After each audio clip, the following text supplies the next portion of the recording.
called. Yeah, Vegas Tech 72. Go there. See if you can see my stream. I got a live cast going right now. It's got you in the background. Everybody can see. See if you can see me. I ain't got no subscribers. No, type in Vegas Tech 72. No, it's all together. There you go. And it's gonna be a live. That one is live. There you go.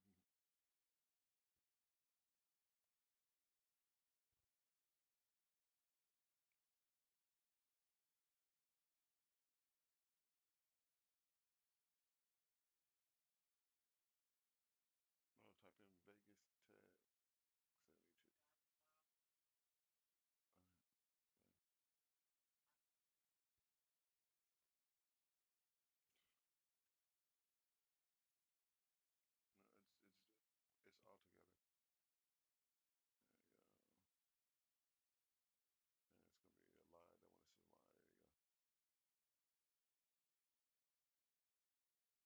on. You can see that page moving. Yeah. Yeah, it's a lot delayed. So we want to bring you a breaking update on that missing sub that apparently catastrophically imploded. The 5 people inside believed to be dead. And literally just the last couple of minutes, our Pentagon team has some new reporting about what the Navy detected. For more on that, I want to bring in our Tom Costello, who is live for us up in Boston. Tom, tell us about it. What's the update? That's right. We are still at U.S. Coast Guard Boston Command, the incident command for this entire rescue operation. The Navy is now confirming to NBC News that, in fact, on Sunday, when that sub went in the water, and as you know, they lost communication an hour and 45 minutes down. The Navy says at about that same time, it detected through its underwater acoustic listening devices sounds consistent with an implosion or an explosion. That would suggest, in fact, that this implosion, if in fact it was an implosion of the hull all at once, it happened within the first few hours, in fact, the first hour and a half or hour and 45 minutes of the descent. I specifically asked the Admiral during the news conference this afternoon, is there any evidence that the sub actually crashed into the Titanic wreck? And that's how it was lost.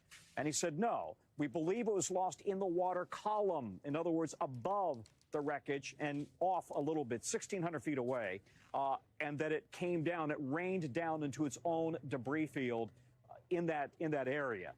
And so now the Navy is coming forth and saying, in fact, they picked up that sound of an implosion. Now, importantly, the Navy says it gave that information to the incident commander, which is Coast Guard Incident Command, right. And they decided they're going to go proceed with the search and rescue because they wanted to give every possibility of finding people alive, giving them a chance of survival. But the commander, the incident commander, he also said today, once we saw what the ROV, what the debris field looked like on the bottom of the ocean, it was clear nobody could have survived.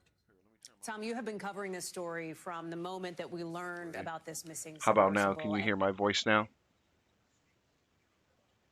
There may be a delay. Well, first of all, what you can't But yeah, this see, OBS Studio is definitely the shit. You can add all kinds of stuff, like if you got pictures on your thing or the video that you just created, you could add that in a window on your computer and then tell it to play it and slide it over and transition it in. Yeah, now you can hear me, right? But I must say, this was the feeling all along. I mean, I talked to a lot of experts on and off camera, retired Navy sub commanders, experts in marine biology, experts in submarine technology, miniature submarines, and all of them felt from the very beginning this was what likely happened. Keep in mind the pressure down at that depth where the Titanic sits. It's roughly 400 times greater than what you and I are experiencing right now. Nothing can survive at that depth, nothing human. And even man-made items are crushed very, very quickly. So that intense pressure on that mini sub may very well have been what caused the implosion. Which is good. And then the question is going to be, was there some sort of fatigue crack in the hull, if you will, in the actual sub? Or was it fatigued after going up and down so many times? I did talk to one retired Navy commander today, Hallie, and he said, You know, a typical Navy sub, we're talking about a professional sub, Los Angeles class sub, for example, which only goes 2,000 to 3,000 feet down, more or less. You know, they check it constantly for fatigue cracks, and they never go that deep. The new And version the hull gives is you corners much and more stuff to sturdy. slide it in His there. It point didn't do was, that before. It's way you've got cooler. really a This carbon OBS studio, fiber, you wanna get kind of an used to this. experimental This thing is craft really cool. going that It's got your deep little chat over and window right over, here up that and you can down, up and chat down, up people and with. down, and it's possible that would have created some fatigue I got it cracks. on entertainment, and I got it Tom on Costello, live for us there in Boston with not that for developing children, news. so you Tom, can thank you so smoke. much for being with us here tonight and sharing that. Thank you. Thanks for watching our YouTube channel. Follow today's top stories and breaking news by downloading the NBC News app. Asteroid City. Junior stargazers and space cadets. Each year we celebrate Asteroid Day. Now there's an alien. From director Wes Anderson. It's a fact. We're not alone. What a strange experience this is. Asteroid City. Rated PG-13. In select theaters June 16th. In theaters everywhere June 23rd. Have you noticed videos on your feed of people looking slightly off camera with a fancy mic, and it's unclear if anyone's on the other side? Like this person, or him, or her. It looks like they're on a podcast, right? There are a lot of clips from legit podcasts like this or this. Hey, a new analysis. What'd you say? My kid. No, why couldn't I? Why wouldn't I? Yeah, we could do it. We could make a loose channel. We want me to lose something.